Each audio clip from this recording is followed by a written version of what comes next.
जय श्री कृष्णा दोस्तों, मैं आप सभी का मित्र विक्रम सिंह। जैसा कि आप लोगों को पता होगा, रेलवे के सीएन नंबर 01/2018 एएलपी टेक्नीशियन के जितने भी medical field stand by candidate हैं, उनके साथ इतनी ज्यादा जाती हो रही है और न्याय हो रही है, उसका ही मैं कुछ उदाहरण बताना चाहूंगा। आप लोगों को पता होगा, 2-3 दिन पहले एलपी का सेकेंड थर्ड डीवी लिस्ट आया है आरआरबी अहमदाबाद से, जो कि वेटिंग वाले कैंडिडेट जो कि ऑलरेडी जिनका डीवी मेडिकल सारी प्रक्रिया हो जाती है, बस उन्हें अगर इम्पैनल कर दिया जाए तो ज्वाइनिंग मिल सकता है। फिर भी ये लोग थर्ड डीवी सेकेंड डीवी निकाल रहे हैं, तो रेलवे को इस पे खर्च तो आता ही आता है इसके प्रोसेस में, साथ ही साथ बच्चों का भी आता है। तो कहीं ना कहीं उन बच्चों के साथ अन्याय हो रहा है, ज्यादती कर रही है रेलवे।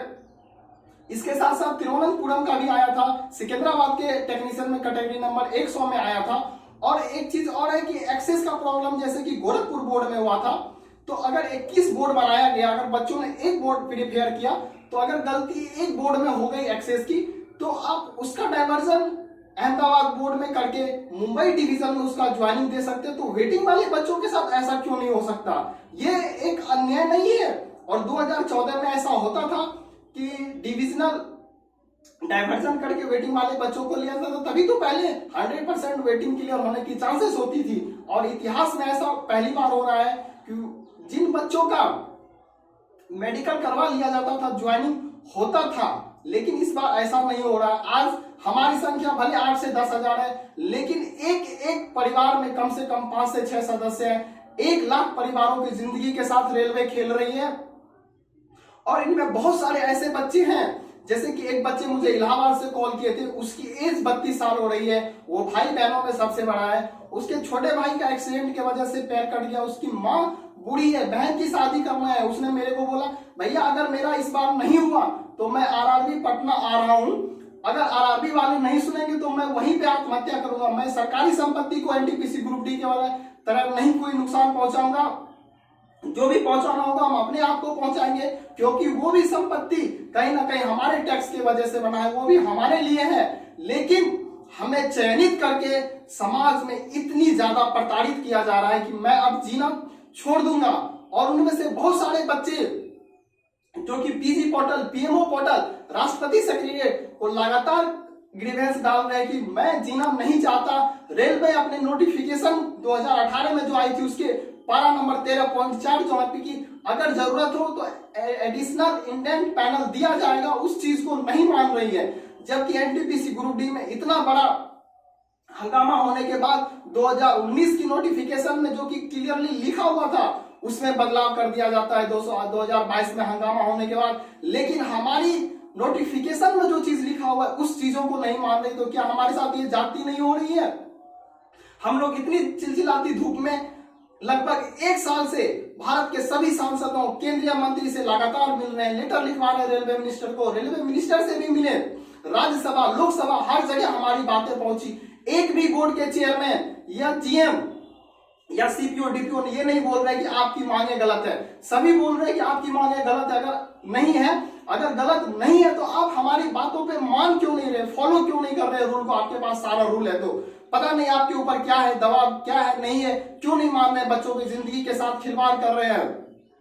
पिछले मंथ ही हम लोगों का 4 अप्रैल को आरआरबी पटना में था, जिसमें कि एक लड़की दीपलता देवघर से आई थी उतनी चिलचिलाती धूप में, लेकिन फिर भी आरपीएफ वालों ने हमें जबरदस्ती मिलवा दिया डिप्टी सेक्रेटरी से और हमें वापस भेज दिया गया। ये हमारे साथ बहुत ज्यादती हो रही है। इस अन्याय के खिलाफ एक बार फिर से हम लोग आरआरबी पटना, जो कि वीरों की भूमि रही है, फिर से उतरेंगे। और इस बार अगर हमारे साथ आरपीएफ जाति करती है तो हम उनको अपनी जान की बलिदान देंगे। अगर हमें जेल लेना जाना होगा उनको, तो जेल ले जाए, हम जाएंगे। हम सरकारी संपत्ति को किसी भी प्रकार का कोई नुकसान नहीं पहुंचाएंगे। हमें आरआरबी में बैठने दीजिए। हम अपनी जिंदगी रेलवे के नाम कर दिए हैं। हमें अगर आत्महत्या करना होगा तो हम आरआरबी के कैंपस में ही करेंगे, हम बाहर नहीं करेंगे। और हम सभी छात्रों से अपील करते हैं कि 4 मई को आप लोग आरआरबी पटना महेंद्र घाट जरूर पहुंचे। और उम्मीद है, आशा है कि हमें आप साथ दीजिएगा हमारी इस लड़ाई में, क्योंकि मैं अकेला इस लड़ाई को नहीं लड़ सकता। ये सभी के हक की लड़ाई है, सभी बोर्ड के छात्रों का। तो आप सभी बोर्ड के छात्र इकट्ठा आए पटना में। आप लोगों के पास बहुत सारे आंदोलन के उदाहरण है। अभी आप लोग देखिए जंतर मंतर पे आर्मी वालों का हुआ, सुन लिए रक्षा मंत्री। उसके बाद फिर आप लोगों को एनटीपीसी ग्रुप डी का देखे होंगे, जेपी आंदोलन देखे होंगे, किसान आंदोलन, ऐसे बहुत सारे आंदोलन की जर्नी रही है बिहार की भूमि पटना, जो कि सफल भी रहा है।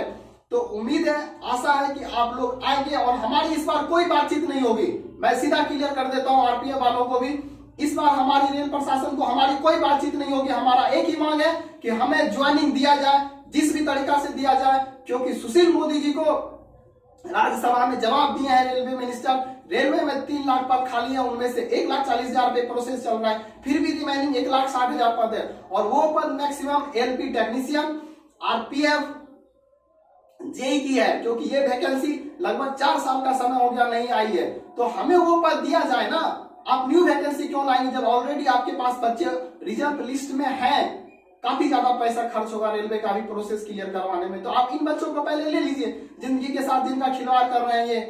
तो मैं उम्मीद करता हूं कि 2100 आरआरबी के चेयरमैन, 17 रेलवे के, जोनल रेलवे के जीएम, पीसीपीओ, सीपीओ, आप लोग भी ये बात मानते हैं, हमारी मांगे सही है, तो हम पे अमल कीजिए, हमारी बातों पे। हमें आज दुख के साथ साथ गुस्सा भी आ रहा है, बहुत गुस्सा आ रहा है कि आप लोगों के मनमानी की वजह से हमारी जिंदगी के साथ ऐसा खिलवाड़ हो रहा है कि हम अपनी जिंदगी आत्महत्या करने के लिए तैयार है। आप सभी छात्रों से भी मैं गुजारिश करूंगा कि आप लोग PG portal, PMO portal, president secretariat लगातार उनको ग्रीवेंस डालते रहिए कि मैं रेलवे की मनमानी की वजह से आत्महत्या कर रहा हूं, अनशन पे बैठ चुका हूं। अब आगे जो भी कुछ होगा वो रेल प्रशासन एवं रेलवे बोर्ड की गलती की वजह से हो रहा है, वो भुगतेंगे। क्लियरली उम्मीद है, आशा है कि आप लोग डेली में ग्रीवेंस डालेंगे सुबह के 11 बजे।